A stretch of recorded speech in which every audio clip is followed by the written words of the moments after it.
It has been a year of loss on so many levels, but some losses are more personal than others, even without COVID-19.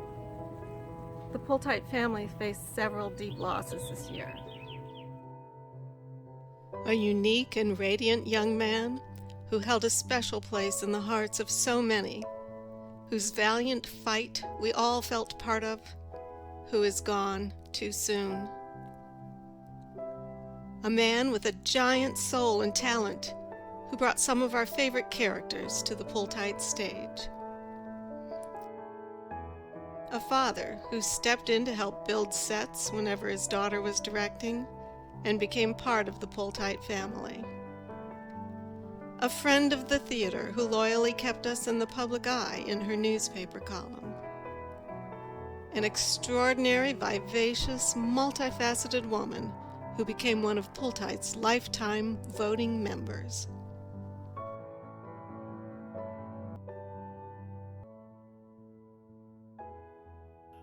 Raymond Cruz was literally a ray of light.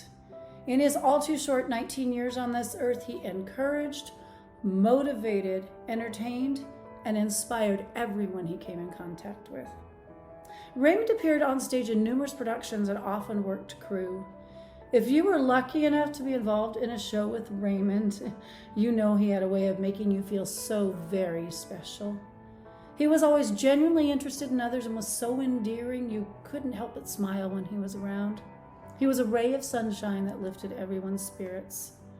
Raymond will be sorely missed, but will be forever in our hearts, and the memory of that great, big, beautiful grin will continue to warm us for years to come. But it's alright, it's alright, it's alright, it's alright to move on. Yeah. It's alright, it's alright, it's alright, it's alright to move on. Yeah.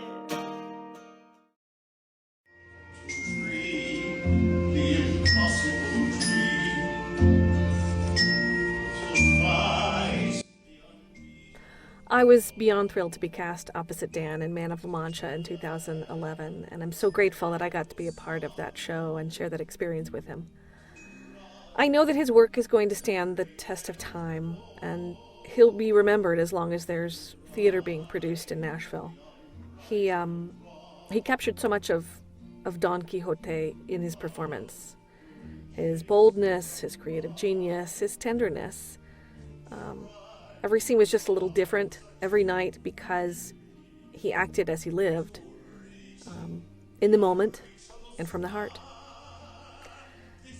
I think that we all owe Dan a debt of gratitude, not only for his many, many unforgettable performances over the years, but also for his paternal influence on many Nashville actors, myself included.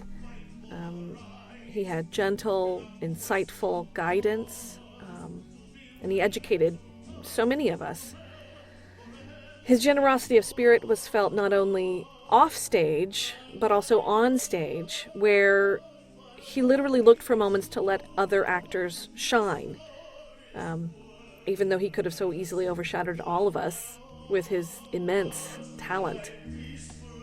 And I'll be eternally grateful that I got to work with him and know him.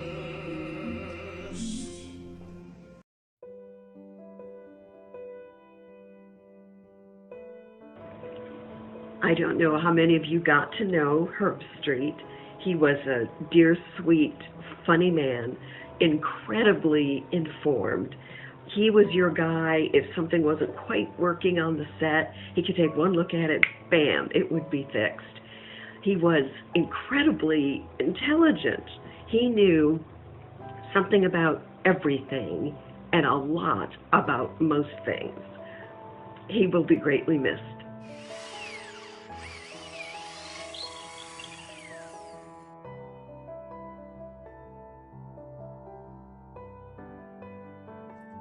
Hi, Peggy and I would like to take a few seconds here to talk about a good friend of ours and of Poltite's, Jean Dicey.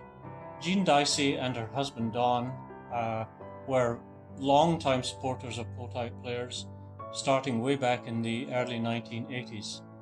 Jean's husband Don was a very proficient pianist, and he played for several of our musical shows back in the 80s. And Jean would always be there with him, either turning pages on the score, or in general just keeping Don organized as the production progressed. Another thing Jean did, as many of you already know, she was the librarian at the Leapers Fork Library for many years, and she wrote a column for the Review-Appeal about the community of Leapers Fork. Somehow Polteite crept into many of her articles. She told what was coming up and told about a show she had seen and everything, and she gave us some of our best publicity. We will miss you, Jean. Rest in peace. We love you.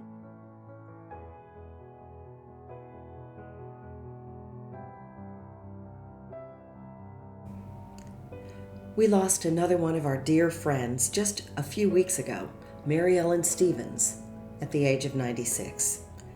Mary Ellen was a wonderful actress and an asset to the Polteite family. I personally directed her in both Arsenic and Old Lace and Harvey, and I also shared the stage with her in To Kill a Mockingbird. But one of her most memorable roles was playing the part of Daisy in Driving Miss Daisy. No one could have done it better. She was also well known in the Nashville theater scene, having worked with Circle Players and Theater Nashville.